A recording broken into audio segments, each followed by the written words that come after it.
Good afternoon, brethren. And if you remember when I last spoke and preached in this church, we studied the letter of John, the second letter of John. So for this afternoon, we will be studying the third letter of John. Again, dahil maikli. Hindi po yun talaga yung dahilan. But it is related, it is connected to second John in many ways, as we will see later. Although it is the shortest book in the New Testament by word count, Second John is 14 verses and Third John is 15 verses, but there are only 219 words in the original Greek. And yet, let us not make that, no, dahil maikli, because this letter is short, we would set it aside or we would not value it. So I hope that the brevity of this letter will not make us apathetic or indifferent to it. But let us study the Word of God and let us benefit from it by His help. Today's focus po will be on the first half of this letter, verses 1 to 8. And there are three names that are given here in this letter, si Gaius, si Diotrephes, and si Demetrius. And for today, our study will revolve around the first name, and that is about a believer named Gaius. So first, let us read the entire letter, the third letter of John, 3rd John. The elder to the beloved Gaius, whom I love in truth. Beloved, I pray that all may go well with you, and that you may be in good health, as it goes well with your soul. For I rejoiced greatly when the brothers came and testified to your truth, as indeed you are walking in the truth. I have no greater joy than to hear that my children are walking in the truth. Beloved, it is a faithful thing you do in all your efforts for these brothers, strangers as they are, who testified to your love before the church. You will do well to send them on their journey in a manner worthy of God. For they have gone out for the sake of the name, accepting nothing from the Gentiles. Therefore, we ought to support people like these, that we may be fellow workers for the truth. I have written something to the church, but Diotrephes, who likes to put himself first, does not acknowledge our authority. So if I come, I will bring up what he is doing, talking wicked nonsense against us. And not content with that, he refuses to welcome the brothers, and also stops those who want to, and puts them out of the church. Beloved, do not imitate evil, but imitate good. Whoever does good is from God. Whoever does evil has not seen God. Demetrius has received a good testimony from everyone and from the truth itself. We also add our testimony, and you know that our testimony is true. I had much to write to you, but I would rather not write with pen and ink. I hope to see you soon, and we will talk face to face. Peace be to you. The friends greet you. Greet the friends, every one of them. Let's ask the Lord for his help as we meditate upon this passage. Again, we acknowledge this afternoon our Heavenly Father, who is our Abba in Christ, that you are the God of the universe. You are the sovereign ruler of all creation, and you are utterly holy. We are before the presence of a holy and mighty and almighty God, whose word is eternal and whose word is more precious than gold. Heaven and earth will pass away, but your word will never pass away. Lord, help us to listen to your word as if it were eternal. May you use your word to strengthen your people, to edify the church, to sanctify us. For we will be sanctified in the truth, for your word is truth. And may it also draw sinners to a right understanding of who they are, and they would respond in repentance and faith. We ask this not by the strength of our mind, not by the wisdom of men or the eloquence of men, only by your Spirit. O Holy Spirit, please move in our midst and call sinners to yourself. We ask this in the name of our Savior and Lord Jesus Christ. Amen.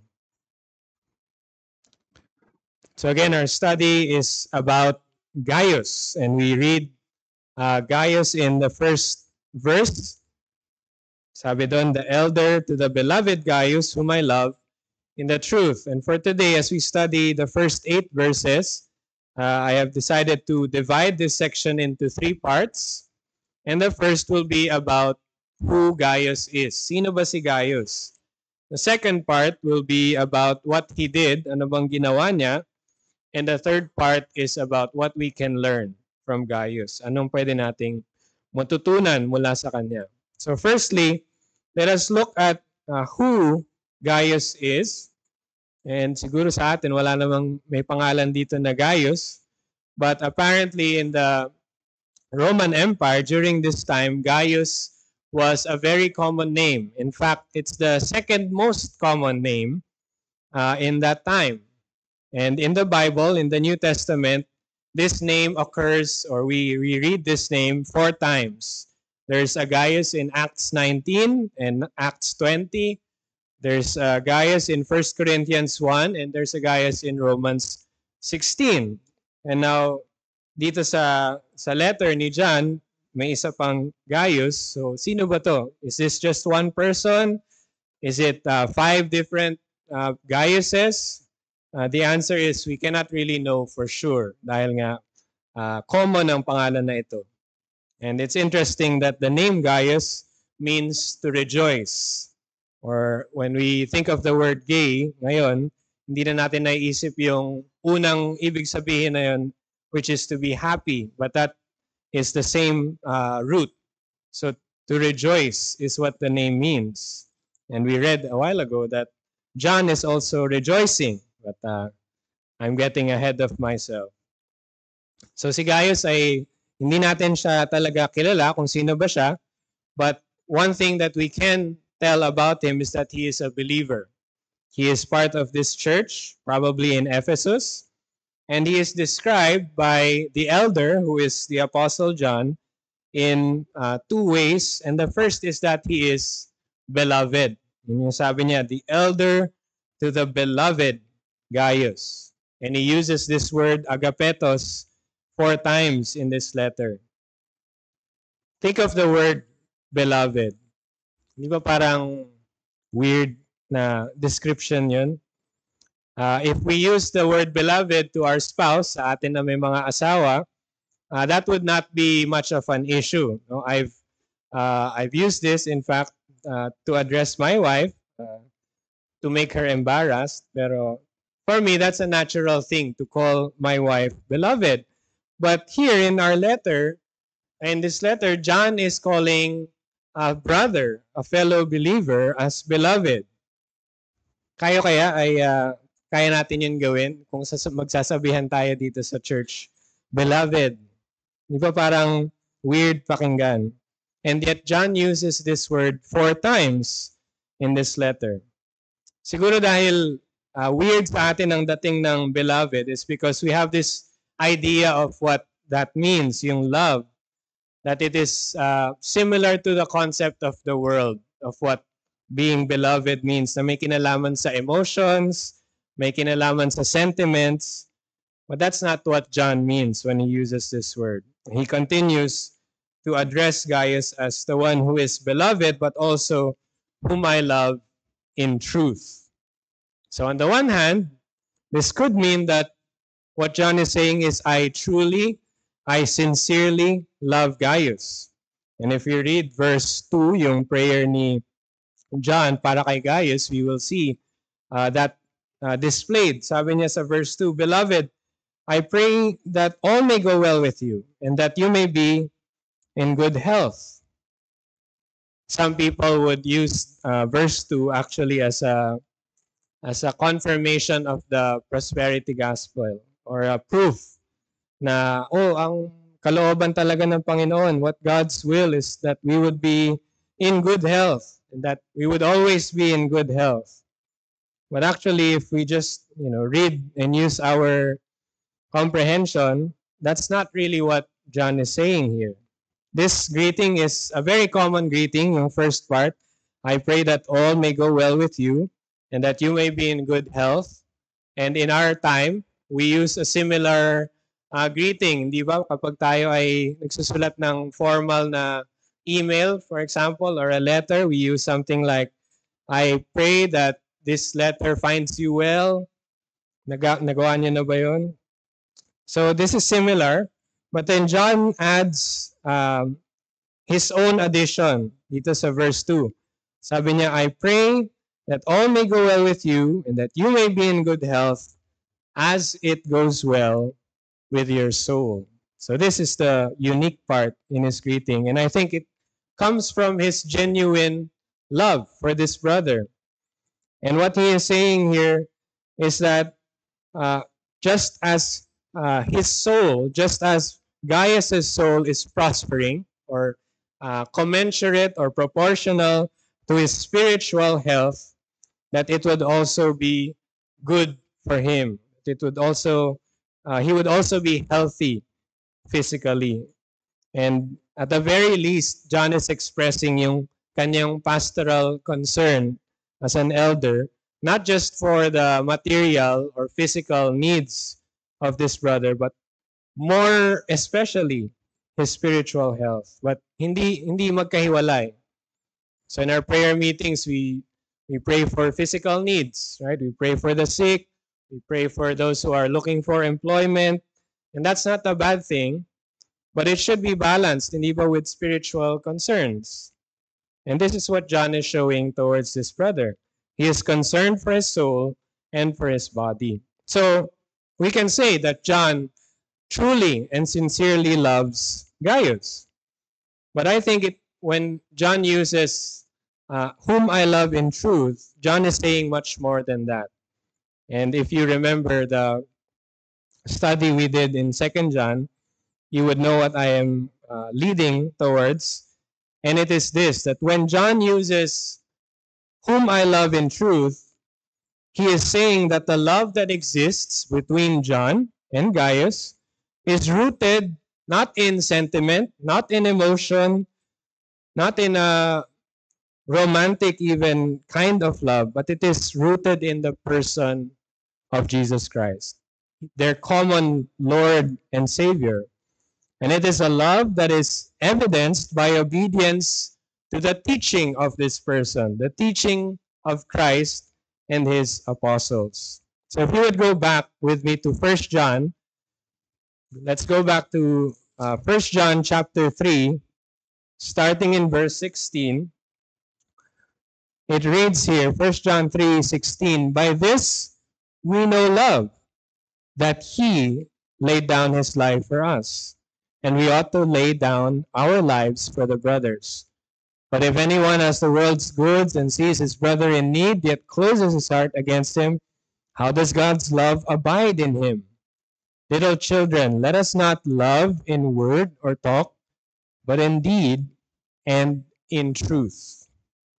Sabi ni John dito sa verse 16, by this we know agape. That's a word he uses also in his third letter to address Gaius. By this we know agape, that Christ laid down his life for us.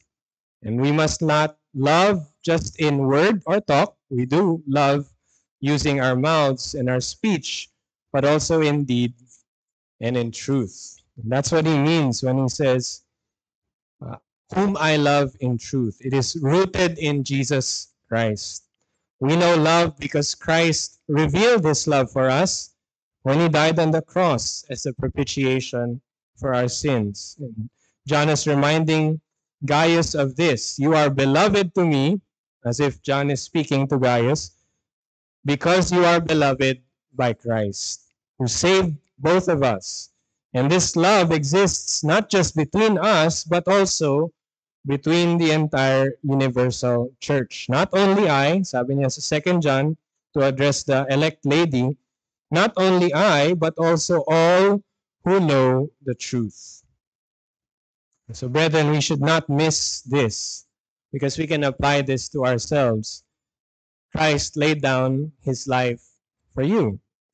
We receive forgiveness for our sins by his blood. We are justified and made clean, pure, as white as snow because of the perfect obedience of Jesus. And if we are in Christ, we are forever beloved by God.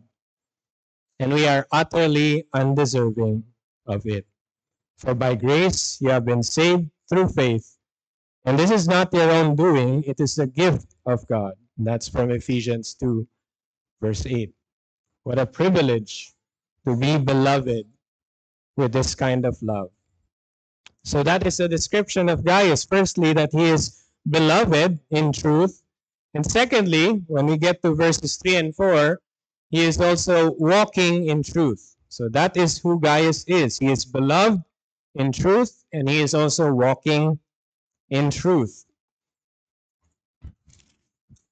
So it says there, for I rejoiced greatly, sabi ni John, when the brothers came and testified to your truth, as indeed you are walking in the truth. So when we think about walking, narinig na natin kanina umaga actually, that walking is living.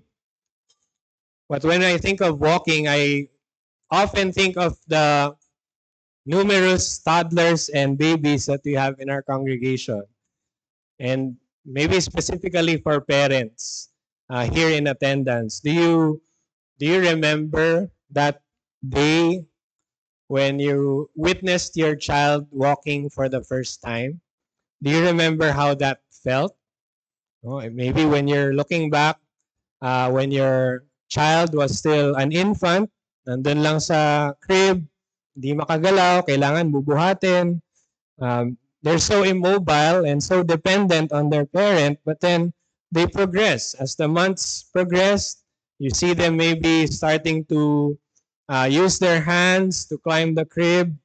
Maybe medyo wobbly pa yung paa nila at first, so they're using the table as their anchor. They're holding on to the table, and then suddenly they're walking. Shakily maybe during the first steps, but then they are walking. And now, hindi na natin mapigilan na lumakad. Patuloy pa rin silang lumalakad. They're even running. And that gives the parents great joy when we see how God is sustaining this little one through that stage of life. He is supporting them. He is enabling them to develop. And now they are walking on their own. And I think that's similar to the kind of joy that John feels over his child, although it's talking about a spiritual walking. Nung nakikita niyo yung kanyang anak, spiritual child na si Gaius ay naglalakad, patuloy na lumalakad sa katotohanan. And I think as an elder, John was greatly encouraged to learn that Gaius was walking and persevering, nagpapatuloy sa paglakad. He is continuing to obey the commandments of Christ, the teaching of Christ. And Gaius knew love when Christ laid down his life for him, and now he is laying down his life for the brothers. And John even goes on to say that this was his greatest joy. Sabi niya sa verse 4, I have no greater joy than to hear that my children are walking in the truth. But what exactly did Gaius do? So secondly, let's look at what Gaius did. Ano bang ginawa niya? And we will find that in verses 5 to 8. And this is also the reason why John wrote this letter in particular, to address a particular issue happening in the church. But let me read verses 5 to 8 again. Beloved, it is a faithful thing you do in all your efforts for these brothers, strangers as they are, who testified to your love before the church. You will do well to send them on their journey in a manner worthy of God. For they have gone out for the sake of the name, accepting nothing from the Gentiles. Therefore, we ought to support people like these, that we may be fellow workers for the truth. So here's what Gaius did. And he did, whatever he did, ano man yung ginawa niya, it is for these brothers. Sabi sa verse 5, these brothers. And during the time of John, the church, the early church was rapidly spreading. We know about the persecution happening in the Roman Empire. The churches were being divided and broken up, but the church was growing. So there are more and more gatherings of believers popping up in different cities, in different places, and the church was spreading rapidly, and they needed men to teach. They needed brothers who will be able to disciple, who will be able to teach according to the teaching of the apostles for the maturation of the church. So that was their need during that time. It's still our need today. No, we need men to teach the churches well. And the challenges before, di katulad sa atin, mas maraming challenges ng panahon nila dahil wala silang internet, wala silang rapid transportation. So yung facilitation of sending men to different churches took a lot of time, a lot of effort and planning. Alam natin yung mga details ng missionary journeys ni Paul. So they had no smartphones, no Bible apps, no hotels or church building. Di katulad sa panahon ngayon, mas madali nating nasusupport ang mga local churches. But during their time, these brothers were had many difficulties. And so Gaius was supporting these brothers, strangers as they are, sabi dun sa dulo ng verse 5. So he might not have known who they were. Hindi niya kilala personally itong mga taong ito. And strangers, pag sinabing strangers sa Bible is usually a foreigner. So I think in one sense, when John uses strangers here, it's not just that Gaius did not know them. Maybe he never met these brothers yet. And they are strangers. Hindi sila taga Ephesus. Maybe they're from a different region or a different country altogether. And during this time, similar to our time actually, pag tagalabas ka, no, you are treated differently compared to the natives or the locals. Alam natin yung term, uso yan nung panahon ko, yung PROMD. So pag from the province, they're treated differently when they get to the city, di ba? Pwedeng di sila marunong mag-commute, hindi nila alam yung pasikot-sikot sa syudad. So they are belittled, inaasar sila. And in ancient culture, ganun din. Actually worse. Because if you're not a citizen, you have no rights.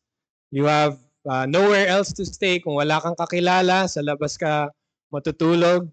And we read about that somewhere in the Bible also, when strangers used to sleep on the street dahil walang nagpapatuloy sa kanila.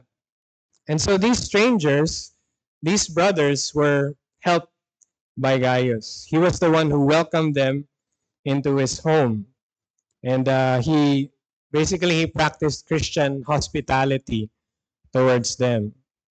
And so John commends him, and he describes these brothers as they have gone out for the sake of the name. Sabi sa verse 7. And so these brothers are not just ordinary believers who just happen to visit Gaius in his city, but they have a goal. They have, hindi lang sila bumibisita sa kamag-anak, but they have a mission because they are missionaries. They could be itinerant preachers. Pag naisip natin yung mga pastor na nagsusupply sa pulpits ng mga iba't ibang iglesia na walang tagapangaral ng salita ng Panginoon. It could be like this. They are itinerant teachers and preachers. They could be missionaries like Paul, who have left their hometowns. They left the comfort of their hometown, They left their families, they left their local church for the name. Sabi ni John, for the sake of the name. And if we look at Acts chapter 4, verse 12, it says there, when we use that name, the name, no other name under heaven given among men by which we must be saved. And that's also in Acts chapter 5, verse 40 to 41. So what John is saying here in describing these brothers, that they went out for the sake of Christ. They were on a mission to serve Christ, to labor for the gospel. So that was the goal of these brothers. And they accepted nothing from the Gentiles. That's in the last part of verse 7. So these brothers were going from city to city. They were supporting the church. They were teaching and preaching. They were laboring for the ministry. And they did not accept anything, or they accepted nothing from the Gentiles. And what John means by using Gentiles is not na racist sila, but that these brothers did not accept help from unbelievers. So the usage of the word Gentiles here is not to refer to yung difference ng race, but the difference in faith. That these Gentiles were people who did not worship God. Dahil lang culture noon, when it comes to teachers, pag sinabing teacher during ancient culture, sila yung nakikita natin sa marketplace. So dati kasi wala namang social media, walang university. Now, meron ng platform, di ba? Kapag sinabing teacher, nandun siya sa school, nagtuturo, nandun sa university. But before, during the ancient times, it was at the marketplace that we see teachers or philosophers. And actually, if we read Acts 17, let me go there, and you can turn your Bibles with me to Acts 17. That was where Paul was. So Acts 17, verse 16. So when he visited Athens, so sabi dito, now while Paul was waiting for them at Athens, his spirit was provoked within him as he saw that the city was full of idols.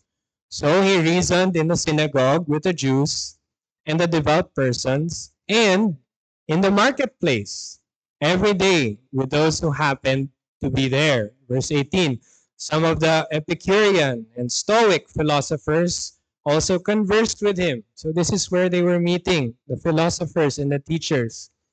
And some said, what does this babbler wish to say? Others said, he seems to be a preacher of foreign divinities, because he was preaching Jesus and the resurrection. And I'll stop the reading there. But this was common practice in the ancient times for teachers to be in the marketplace para ipahayag yung kanilang mensahe, para magturo. And what happens is that when this teacher teaches, he attracts a crowd, he attracts disciples, and then sisingilin niya yung or hingi siya ng donation, or magcha-charge siya ng fee para marinig mo siya. That's how they make money. But these brothers, going back to these brothers from 3 John, did not do that. They accepted nothing from the Gentiles. Meaning to say, these brothers were going out for the sake of the name. They wanted to serve Christ. They wanted to strengthen the church, and they were not after money. And I believe that they probably heard what Paul taught in 2 Corinthians 6, verse 14, which says, do not be unequally yoked with unbelievers. For what partnership has righteousness with lawlessness? Or what fellowship has light with darkness? Karaniwan, naririnig natin itong verse kapag sinabi yung relationships, no, with a man and a woman, or pertaining to marriage. Do not be unequally yoked. But this is, if you look at the context of 2 Corinthians chapter 6, it's about holiness, pursuing a life that is set apart for the Lord. And this is what these brothers were doing. They did not want the name of Christ to be tarnished by the love for money, kahit na hindi naman yun talaga yung pakay nila. So if they accepted something from the Gentiles, even if that's not their intent na maging mukha silang pera, it could be seen that they were mingling or they were compromising. So they did not want that to happen. So sino magsusupport sa kanila? It's the church. These brothers needed support. That's where Gaius comes in.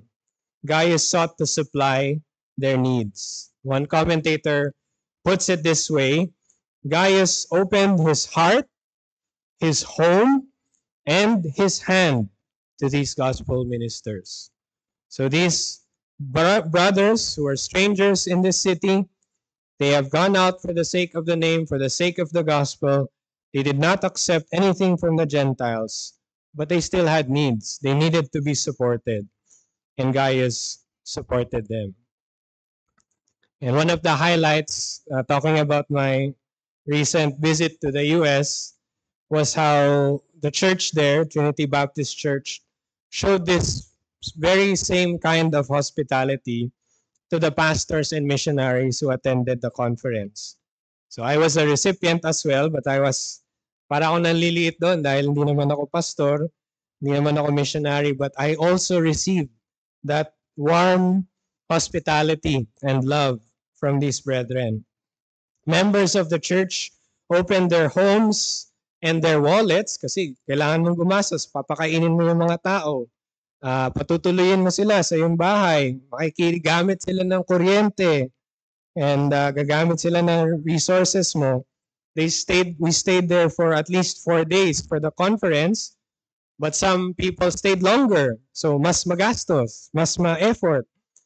So these brethren sacrificed much time and resources and effort to be able to show that love for these brothers. And these families, hindi sila yung parang well-equipped para gawin yon. Some of them had many children. Some of them had many young children and babies to take care for. So I can imagine the effort that took for them to welcome these pastors and these families into their homes. And they were happy to do it. So that was such an encouragement for me. So that's who Gaius is. He is beloved in truth. Gaius was walking in truth, and this is what he did. Gaius welcomed these brothers and supported them and supplied their needs. He showed the love that they shared in Christ to these brothers. Hindi niya kakilala, but he was able to show this love. So thirdly, what can we learn from Gaius and from John? So thirdly, let me go to some applications for us. In verse 6, the elder John says that you will do well to send them on their journey in a manner worthy of God.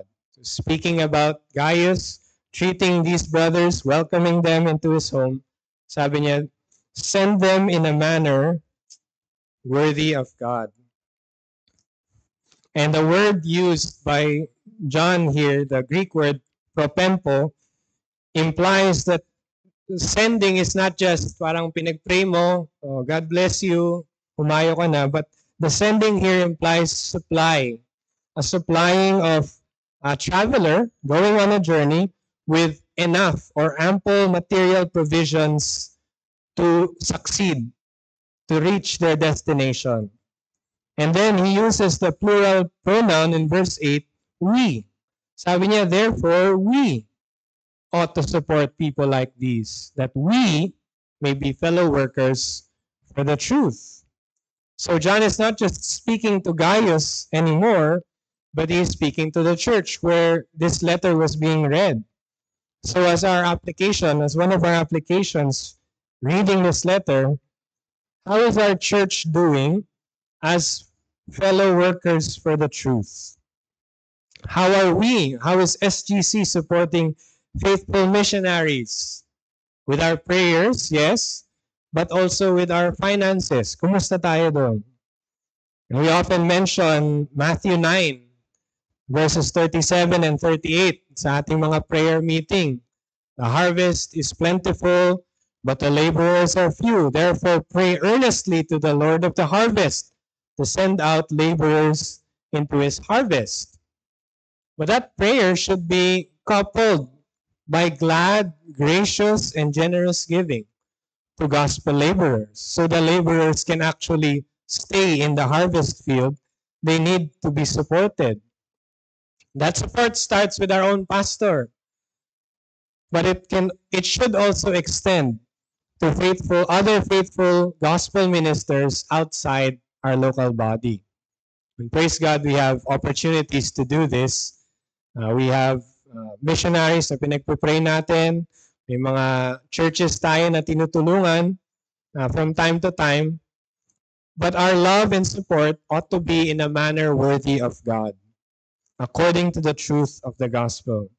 And if we could imagine as a way to encourage us na whatever we do to support these gospel ministers, it is like we are doing that before God's face, before the presence of God. Sabi ni John, send them in a manner worthy of God, as if God is the one you are serving directly. And then, it is God whom you are serving when you support these men. And we need discernment in our support, so we should be all out in one sense to give, to graciously support these gospel ministers. We need discernment when we do this because not everyone should be supported in this way. And we learned this from the second part of 3 John. We also encountered false teachers we learned this in the second part of 3 John, and we encounter false teachers. John addresses false teachers in 2 John. So, may support dapat ang church sa mga gospel ministers, but not to everyone. Okay?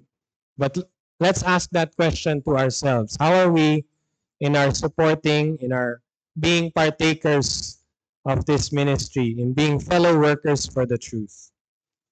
But secondly, second application is consider what gives us our greatest joy.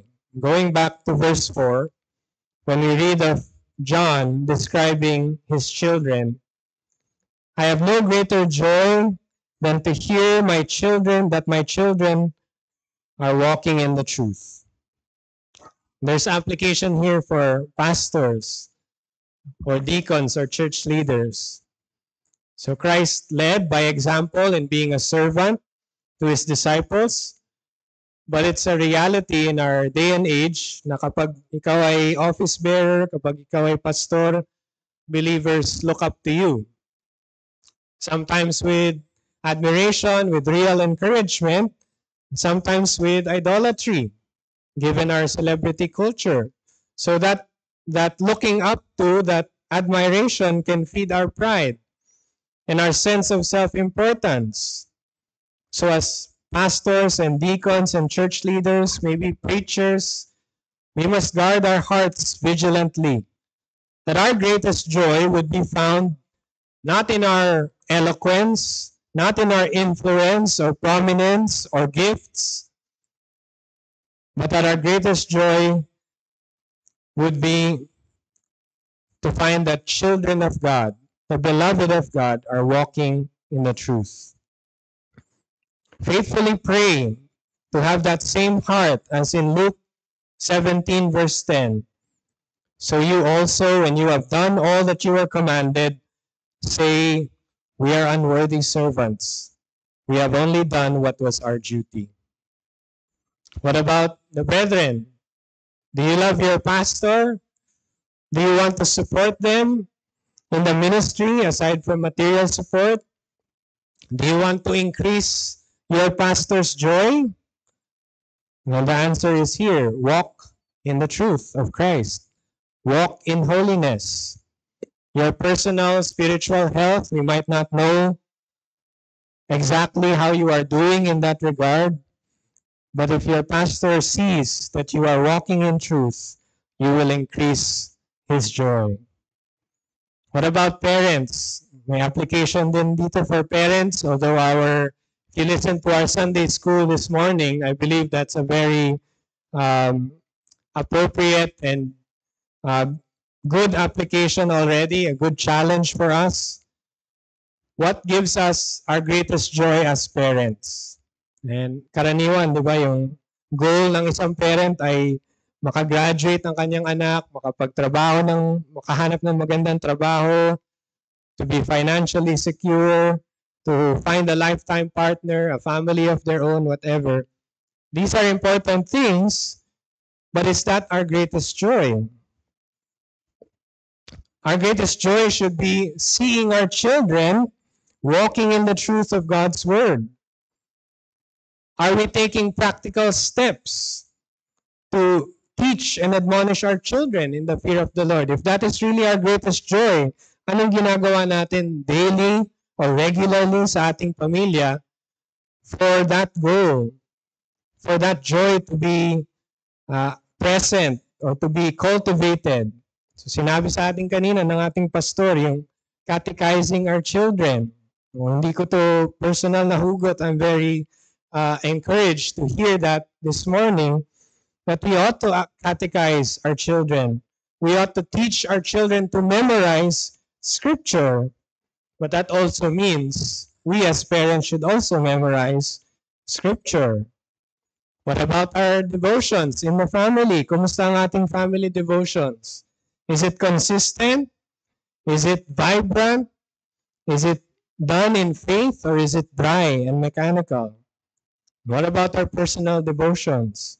If our greatest joy is to see our children walking in truth, then we should be walking in truth ourselves. What about husbands and wives, but especially the husbands, because sa atin ibinigay ang duty na ito, is the sanctification and personal holiness of your spouse something that you regularly pray for and seek practical ways to nurture and encourage? If your greatest joy is to see your spouse walking in the truth, what are you doing to cultivate that in her or in him? And I'm also talking about these applications not as a person who is perfectly applying these to myself. These are applications for me also to grow in. And speaking of children, so if there are any children in attendance, do you know that you possess great power over your parents' children? You possess the power to either give them great joy or great sorrow. Sabi sa Proverbs 10 verse 1, a wise son makes a glad father, but a foolish son is a sorrow to his mother. So the joy of your parents, you are also involved in that.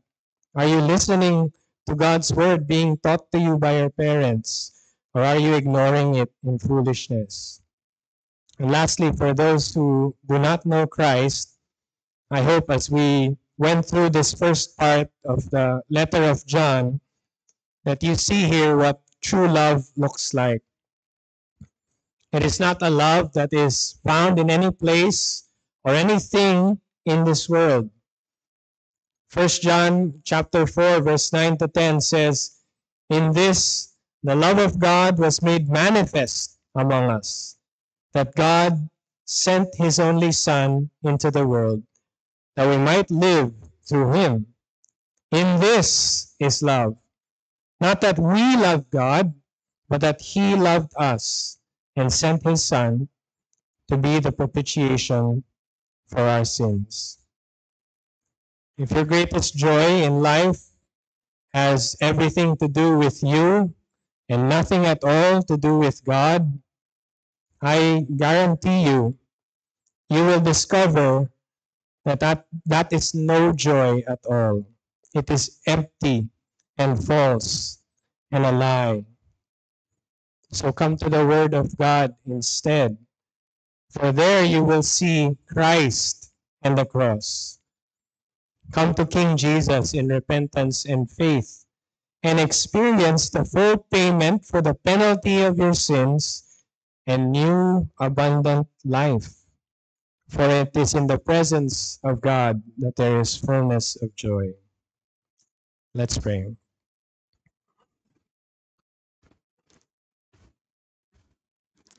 Heavenly Father, we thank you for this uh, example of Gaius that we have read and studied. And I pray that your children here who are also beloved in Christ would really take this um, reality of who they are in Christ seriously. May you help us, Father, to walk in the truth, to cause our Heavenly Father great joy as well when He sees us walking in the truth. We pray for our ministry as a church, in our support for our pastor, for gospel ministers in other local churches. We would truly grow in our love for the brethren, for the church, because they have gone for the sake of the name that is above every name. Lord, I pray that your Holy Spirit would apply these truths to the different needs that are present in this church. We also pray, Lord, that you would have mercy on those who are outside of Christ, those who do not know love, those who do not know true joy, that they would see it in Christ and they would be saved.